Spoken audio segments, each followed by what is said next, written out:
So for those of you who aren't already overloaded with American politics and an American election campaign, where we still haven't had a single vote counted, but a lot of angst and a lot of turmoil. We're going to talk about the American election and its consequences for the Asia-Pacific region, and we have 3 speakers, and I'm going to go from right to left, though there's an analytic logic. We're going to start with Robert O'Brien, who is an attorney and an important figure in the Republican Party.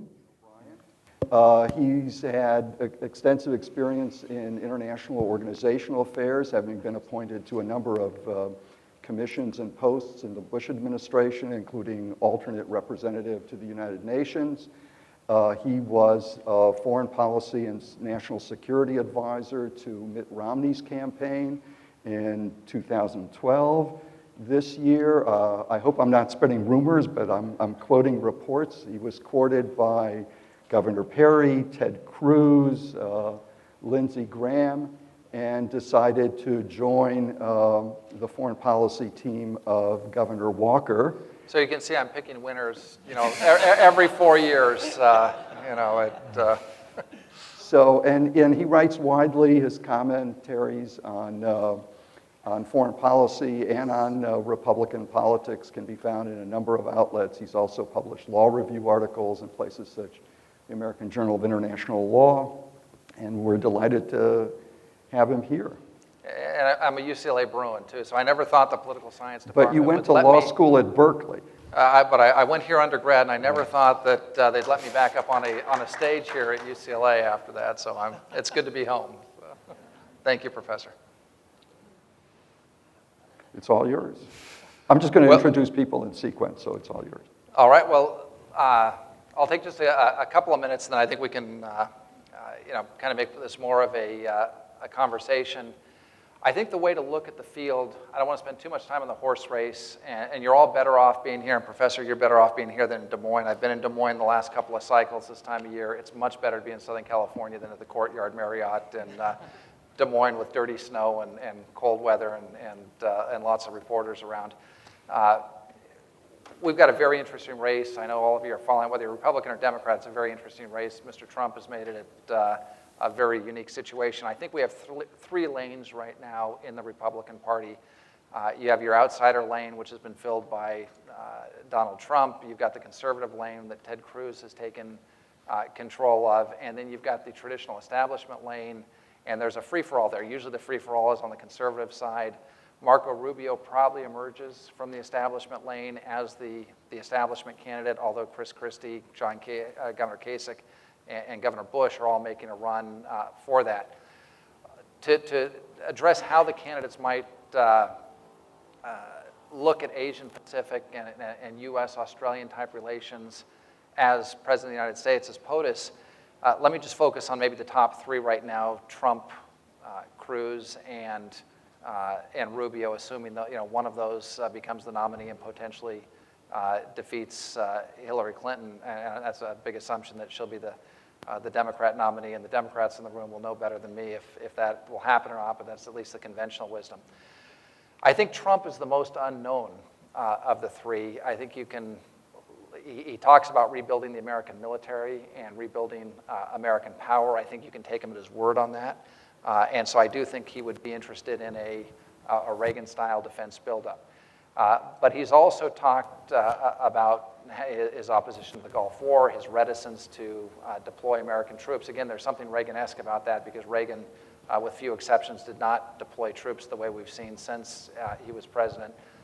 Grenada, Lebanon being, and the conflicts in the Gulf of Sidra being kind of the outliers. So you might see a Reagan-esque defense buildup. He's been very interesting in his comments about Asian countries. He's talked about a 45% tariff against China, which could create all kinds of havoc and both legal and economic issues for the United States. But he's also lumped South Korea and Japan in that. His comments about Japan seem to harken back to like the 1980s, a little bit of a time warp with Japan. So it's unclear what he would do. The pivot would probably stay in place and maybe be bolstered. We just don't know. Ted Cruz has not spent a lot of time talking about foreign policy. I've spent a fair amount of time with Senator Cruz discussing these issues with him. He's more defined than Donald Trump, but he's focused on domestic policies that kind of excite his base in the election. So he's focused on social issues like abortion, gay marriage. He's focused on economic issues, repealing Obamacare, reducing the tax rates on individuals and corporations. He has spoken some about foreign policy. He describes himself, and I think I take him at his word at this, and when you look at his voting record in the Senate, as a peace through strength Republican, again, hearkening back to President Reagan. I think you would see a defense buildup in a Cruz administration. He has talked about building up the U.S. Navy. I think the pivot to Asia would be bolstered in a Cruz administration. I think he would stand up to China in a way that you haven't seen from this administration. He's not talked a lot about human rights or soft power in a way that Marco Rubio has. And just transition to Senator Rubio. Sorry, I may have lost the mic here, but transitioning to Senator Rubio, he certainly has the most well-defined foreign policy approach of the leading candidates. It's an area that he considers himself to be an expert in, and I do think he is expert in foreign policy and national security issues. He's been on the Senate Foreign Relations Committee for the past 4 years in the Senate. He's traveled extensively. He meets regularly with all of the top Republican foreign policy and national security experts in Washington. He would rebuild the American military. He's specifically focused on the Navy. He's talking about a 360 to 380 ship Navy, up from the 282 we're at now. Most of those ships you can anticipate going to the Pacific, most of the new ships. He's talked about 12 aircraft carriers, so that would mean extending the life of one of the Nimitz class carriers and keeping the Ford class online. He's talked about increasing the Virginia class submarine production. He's very strong. He's come out very strongly for a replacement for the Ohio class. So I think for the China watchers here, I think in a Rubio administration, you would see a very robust pivot to. He'd put some teeth into the pivot that's been discussed by President Obama and Secretaries Clinton and Kerry, and you'd see a much more robust and bigger U.S. Navy presence, probably forward deployed. Might even offer the Aussies a carrier to be based up in Darwin or maybe out in the Indian Ocean in Perth as a forward deployed carrier. So and you'd have a battle group there. So I think, and then on the human rights front, he's been very outspoken about human rights within China, using American soft power and diplomacy, the way that we did with refuseniks and dissidents in the old Soviet Union. He's spoken out passionately about democracy in Hong Kong. He's spoken about democracy, preserving the democracy in Taiwan. Although he hasn't mentioned, I don't think he would change the one China policy. I do think that he would make it very clear that a U.S. red line would be Taiwan. And I think that the defense buildup to counter the anti-access area denial strategy of China to push the U.S. farther out into the second island chain would be vigorously contested in a Rubio administration. So with respect to TPP, hard to say with Trump. He gives kind of a nationalist, populist, economic protectionist message on the campaign trail. Whether as president he would implement that is hard to say. We just don't know, and we don't know who many of his advisors are. They're not the traditional, whether neocon or traditional Republican advisors. We don't know who's around him and who's talking to him. My expectation is that Cruz, who was for the TPP before he was against the TPP and TPA, would probably, he's a free trader generally. I think he would get back, he'd probably have to renegotiate some aspects of the TPP, but I would see that moving forward. And then, of course, Senator Rubio is a free trader, excuse me, and has endorsed the TPP, again, as part of an overall American strategy to stay relevant in Asia and not cede the region to China. Final 2 points. I don't think Chris Christie will emerge from New Hampshire in the establishment lane. He's been very vocal about countering Chinese cyber attacks on the U.S., especially the hack on the Office of Personnel Management, in which our friends in Beijing kind of got all the social security numbers and information for any of us that have served in government since they've been online in 1998. But his rhetoric is a significant escalation of where the administration has been and where probably even the other leading candidates have been. As you saw with the George Washington Bridge, he takes these things very seriously, or at least people around him do. And I would take Governor Christie at his word that he would engage in cyber retaliation against the Chinese. That could lead to, if the Chinese did not come immediately to an accommodation with the U.S., that could lead to a very significant escalation of where we are now.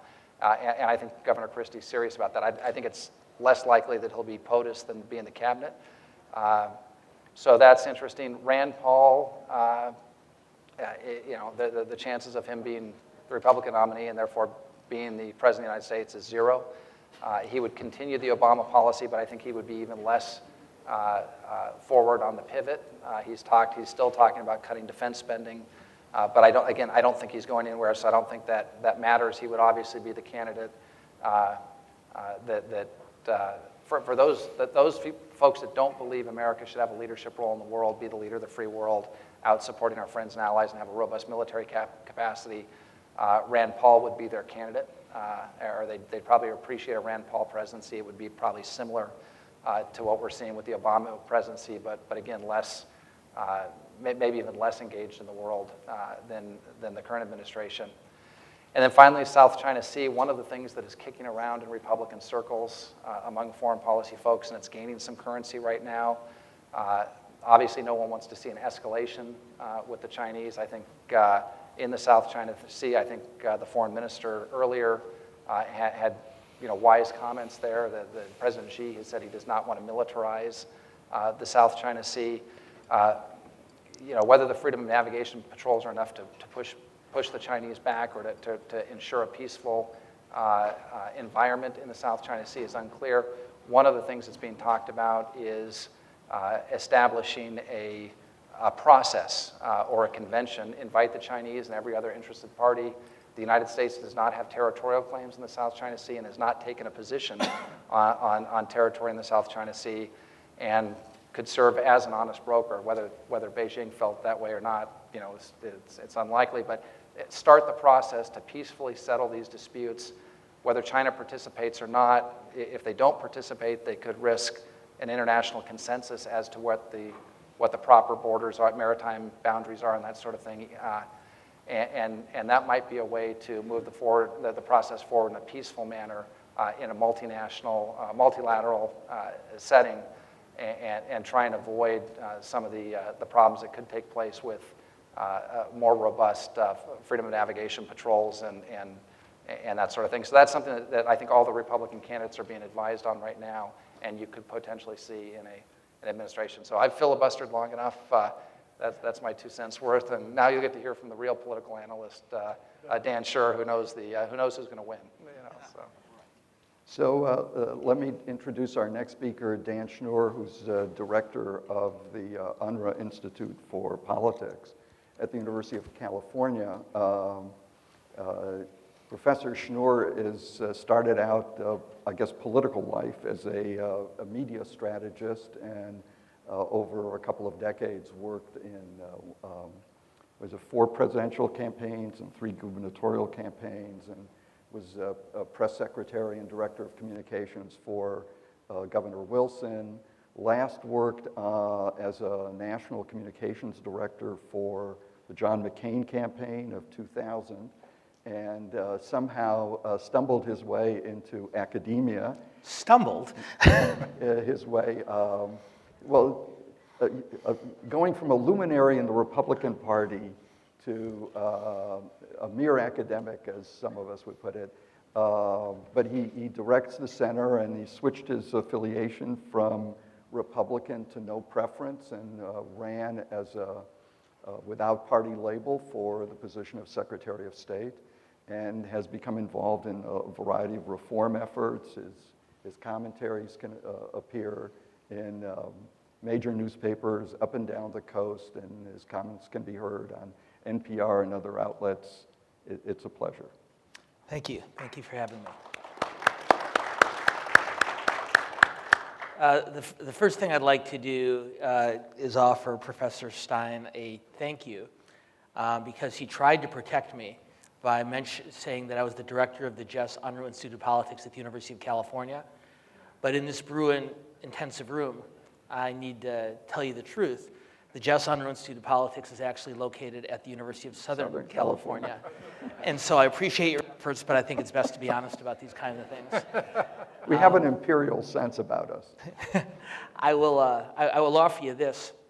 For those of you visiting from outside of California, I will tell you a little known but true fact about our state, is if you look at a map of California, if you want to divide the line in half by geography, you do it up near Bakersfield or Santa Barbara up there.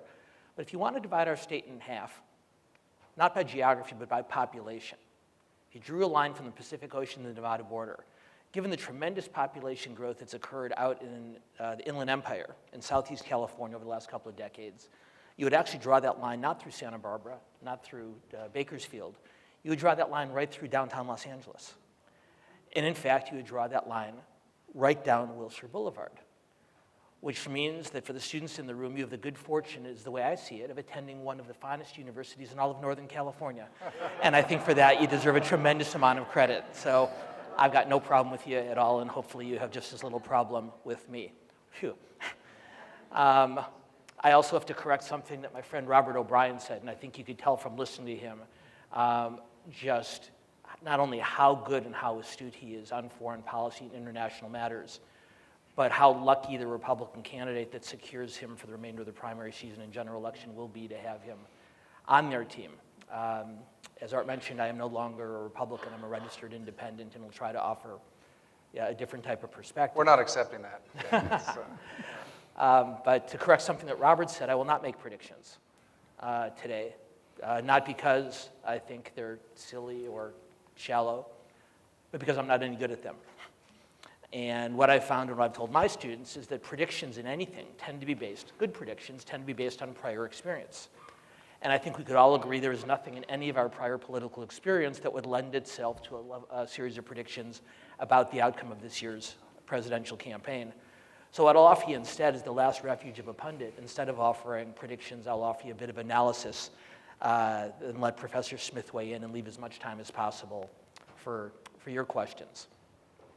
There's a common misperception, particularly on the issues that we're talking about today, that this presidential campaign, and that most campaigns for federal office in this country, are between Democrats and Republicans. And that's true, but to a point. But I would argue to you, particularly given the topic of today's conversation, the real contest in 2016 is between the globalists and the isolationists. Those people in both parties who believe that the United States, as Robert alluded to a few minutes ago, must play a leadership role in the world, not just militarily and not just diplomatically, but in terms of trade, immigration, across a full international fulcrum of issues, and the isolationists who disagree.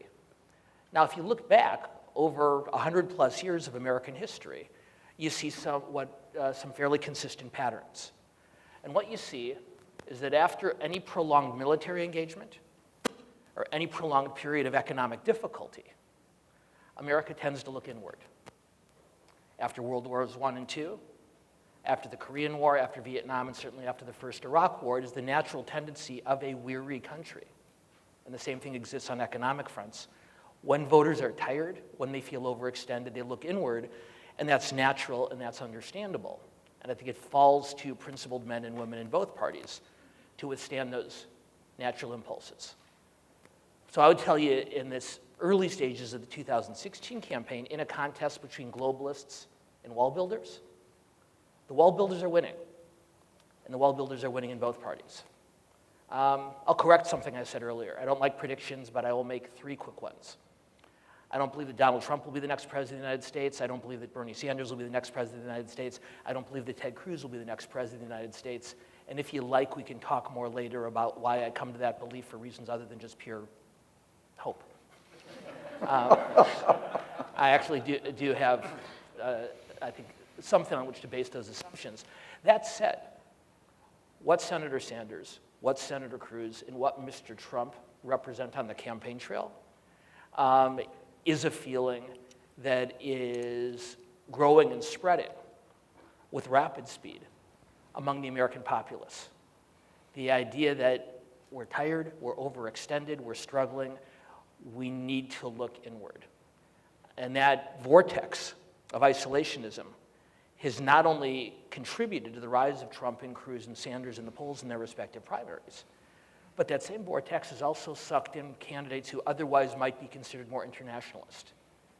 Senator Rubio and Governor Bush, both who once were very strong proponents of immigration reform, are now, as we saw them struggle last night in the debate, I'll say diplomatically, much more measured in their approach on immigration. On the Democratic side, of course, Secretary Clinton, who as a member of President Obama's administration was a very vocal supporter for the Trans-Pacific Pact, has decided at some point after her transition from secretary to candidate that it's actually not such a good agreement after all. And their suspicions, their concerns, while politically understandable, reflect a much larger trend in American politics, that the wall builders are winning. Now, in different parties, that wall-building tendency manifests itself in different ways. In the Republican Party, it manifests itself on the issue of immigration. And Donald Trump wanting to build a wall with his name on it at the Mexican border and building the country of Mexico for that wall is the most outrageous manifestation of a growing anti-immigrant sentiment that I'll be eager to hear Robert's thoughts on this because he's very, very smart, that has been infecting the Republican Party. And Secretary Clinton's movement on the Trans-Pacific Pact is reflective of increasingly strident opposition to free trade pacts in the Democratic Party. So that wall-building tendency manifests itself in different ways on each side of the partisan divide, but it's very real, and it is growing.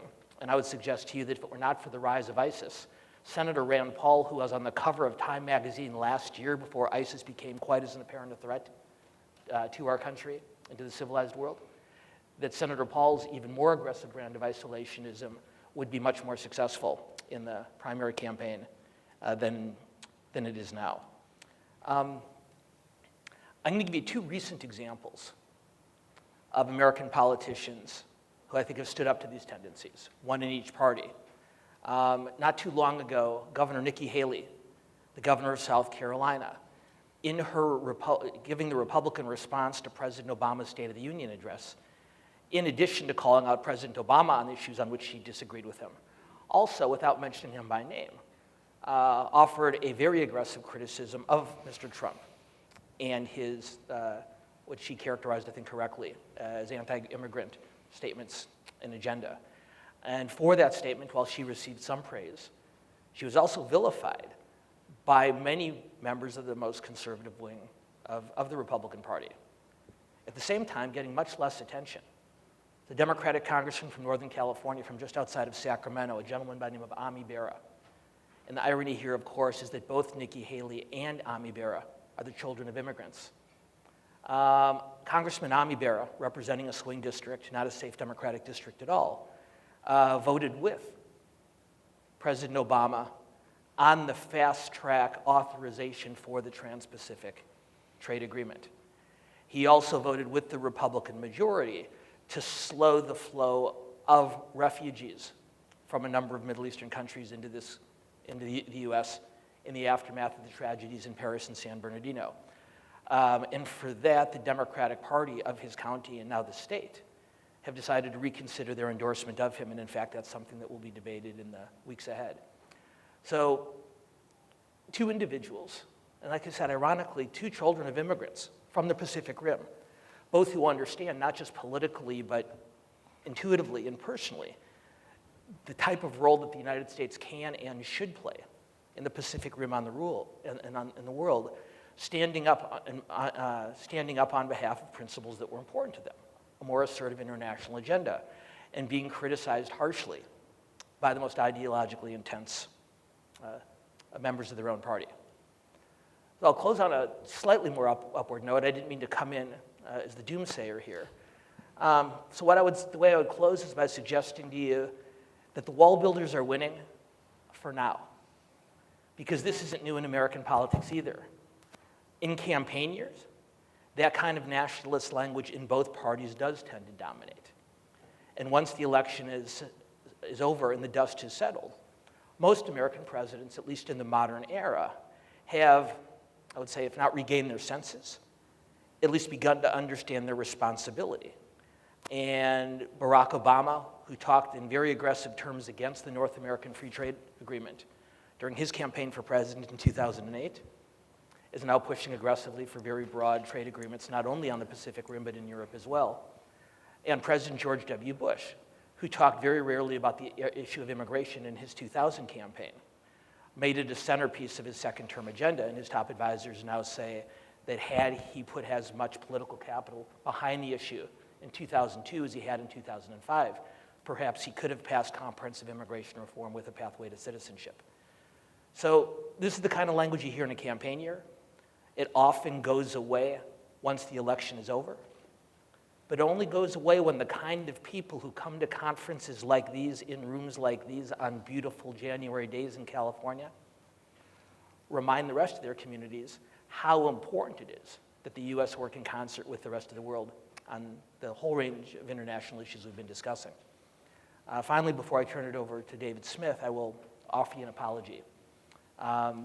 What both David and Art can, I suspect, agree with me on is that when you're a professor, and I've been doing this for a while now, since fleeing politics for the ivory tower, you develop some bad habits.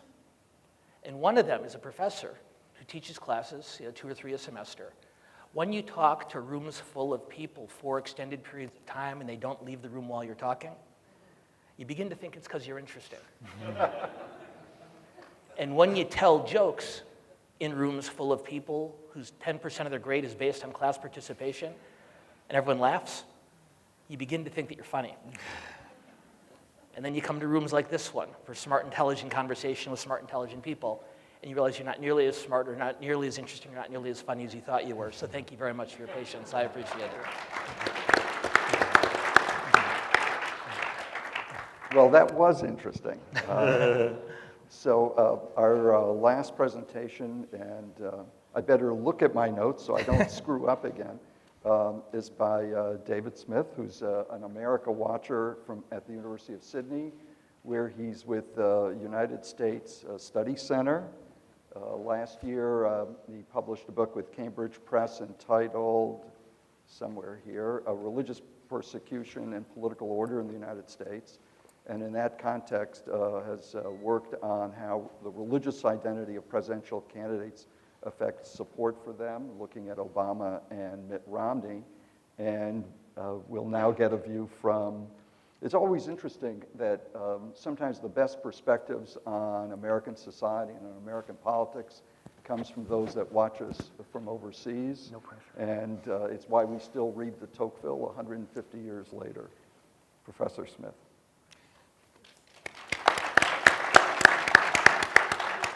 Thanks very much. It's a real pleasure to be here in Los Angeles and especially at UCLA. I did my PhD at the University of Michigan in Ann Arbor. I was there for 6.5 years.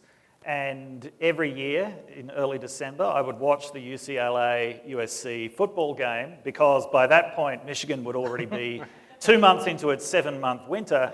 And it was just nice to know that somewhere in America, the sun was shining. I will start by making a point about the Australian political spectrum, trying to translate the Australian political spectrum into American terms, because yes, we have a left and a right in Australia. In Australia, it extends from about the Elizabeth Warren left to the John Kasich right. There is really nowhere on the political spectrum in Australia where you would be able to fit someone like Ted Cruz, let alone someone like Donald Trump. And Donald Trump has been a source first of amusement, then of fascination, and now increasingly of horror in Australia. About the middle of last year, I would get asked about Donald Trump. He doesn't have a chance, does he? I'm like, he's not even going to make it to Iowa, right? He's threatened to run for president before. He's not serious. He's promoting his TV show. Then, in about October last year, I was saying, look, he can't really win the Republican nomination because the way these things go historically is that the party machinery ultimately decides who becomes the nominee. The party elites will weigh in. His support base is made up of people who don't vote. If he makes it to Iowa, he's not going to survive. Now people are asking me, he can't seriously win the presidency, can he? And I'm going, And then when I do that high-pitched, the looks of terror on people's faces really tell me a lot about what Australians think about the process at the moment. There are a lot of issues in the United States election that will have a direct effect on Australia. The TPP, which has become a surprisingly big issue in this election. Trade is not the sort of thing that people normally think about. It's not the sort of thing that usually becomes an election issue. But we are now in the position where the Republican frontrunner, Donald Trump, the person in second place, Ted Cruz, the Democratic frontrunner, Hillary Clinton, and the person in second place in the Democratic primary have all come out against the TPP. I'm not sure how sincere any of them, except Bernie Sanders, are about that. Bernie Sanders, I'm pretty sure, is sincere. But yes, we're actually in a situation now where the four leading candidates, two on each side, oppose the Trans-Pacific Partnership. The Obama White House is actually really using this fact to lean on Congress at the moment. Just 2 days ago, there was a communique from the White House warning members of Congress that, look, other countries involved in the TPP are watching American domestic politics really closely. He's overstating that a little bit, they know that the next president might not actually keep the TPP intact unless the TPP is bedded down before the next president takes charge. So Obama's really using this as leverage to try to get Congress to act on the TPP. Today we saw my foreign minister saying she very much hopes that the United States ratifies the TPP, and I'd be putting words into her mouth now, but she probably hopes that happens reasonably soon, because the further it goes on, the more chance you have of a president who will be against it. So there are significant issues that could potentially affect Australia in this election. But I have to say, sort of on behalf of the Australian people now, as opposed to academics and government ministers and media people, the Australian people aren't so worried about the TPP. I mean, the Australian people, frankly, are not thinking very much about the TPP. What Australians in general are most concerned about in presidential elections is the idea of having a safe pair of hands. And when polling's been done in Australia, asking Australians who their favourite political candidate is, once again, it's not something they think that much about, so you can't read that much into it. But Hillary Clinton is the name that comes up as the preferred person. Australians are familiar with Hillary Clinton because of the fact that she was the Secretary of State, because of the fact that she was the First Lady. As in the United States, she has a significant name recognition advantage. Australians probably don't have many feelings about Hillary Clinton other than the fact that they know who she is and they know that she's an experienced politician and state official. But Australians really are genuinely worried about what is going on in this campaign, especially on the Republican side. And yes, Australians are just particularly sort of worried about Donald Trump, but also people like Ted Cruz as well, or when they see Chris Christie going off on stage, just the general impression that Australians are getting of this election is of a complete circus going on, where politicians will say anything to get elected by their base, and we've really got no idea about how serious people actually are about this. So this is the view from Australia at the moment. I won't presume to speak to the rest of the world about this, other than to say that I don't think that Donald Trump is particularly popular anywhere around the world. I just want to pick up on something that Dan Schnur said about the divide between the wall builders and the internationalists, which is a divide that you have in every country, but is particularly consequential in the United States. And I've got a slightly different angle on this, which is to say that this inward-looking tendency in the US, it certainly is stronger after these kinds of national traumas, but it's always there, and it's always underestimated. If you want to follow this up, I would recommend an article from 2008 by Dan Dresner in a journal called Perspectives on Politics, called The Realist Tradition in American Public Opinion, where Dresner compares opinion polling of Americans about foreign policy to opinion polls of, polling members of the Council on Foreign Relations. So looking at this as a sort of divide between foreign policy elites and ordinary Americans. Now, foreign policy is not something that people tend to think about that much. It's not something that affects their lives. It's not something that generally determines how they vote in elections. But there's some very interesting outcomes from this. One is that Americans are unilateralists when they believe that American national interests are threatened. They believe that the United States should act decisively, and act alone, right? Not actually have the encumbrances of other allies. But when they believe that there's some sort of international crisis going on that doesn't directly threaten American national interests, they are internationalists, right? They believe that if the United States is to be involved, the burden has to be shared around other countries. I think that one of the major shifts that happens after these national traumas is that people's ideas about what actually counts as American national interests get narrower. At the outset of both the Vietnam and Iraq wars, I think that many Americans, majorities of Americans, probably would have said that American national interests were directly at stake, and so the United States was justified in acting the way it was. By the end of those wars, not only was the United States not winning, not only were people beginning to question the morality of these wars, one of the biggest shifts was they just didn't believe that American national interests were actually at stake in these wars. And so they became internationalists in the sense of let other countries handle the load. And this is what we're seeing in a lot of the rhetoric in Republican debates at the moment. In fact, Donald Trump is the master of this. He does oscillate a little bit, but he says, you know, the Russians don't like ISIS, let the Russians handle ISIS. There's, you know, from just about every candidate, there is a lot of talk about the need to basically get more out of all of these alliances that the United States has in the Middle East.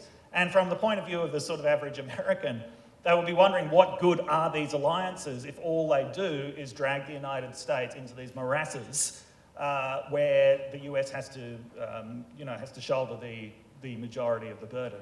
And just finally to come back to Australia, Australia has the same divide between foreign policy elites and ordinary people. I mean, most people who actually think or talk about the Trans-Pacific Partnership in Australia are foreign policy elites. Being in favour of the Trans-Pacific Partnership, that's bipartisan between the two major parties in Australia, both the Coalition and Labor.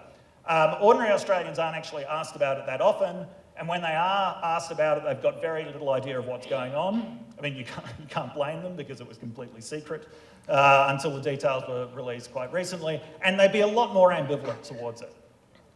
Because previous trade deals that have been made between Australia and the United States, a lot of Australians would say that they haven't really seen many major benefits of it. So I think that divide between foreign policy elites and sort of ordinary citizens that you see in the United States is mirrored in Australia as well. But nonetheless, American politics, whatever else it is a fantastic spectator sport for us. It keeps me in business. So even if we are watching this election in horror, if Trump becomes the nominee, we will certainly be watching it with very great interest. Thank you, that was great.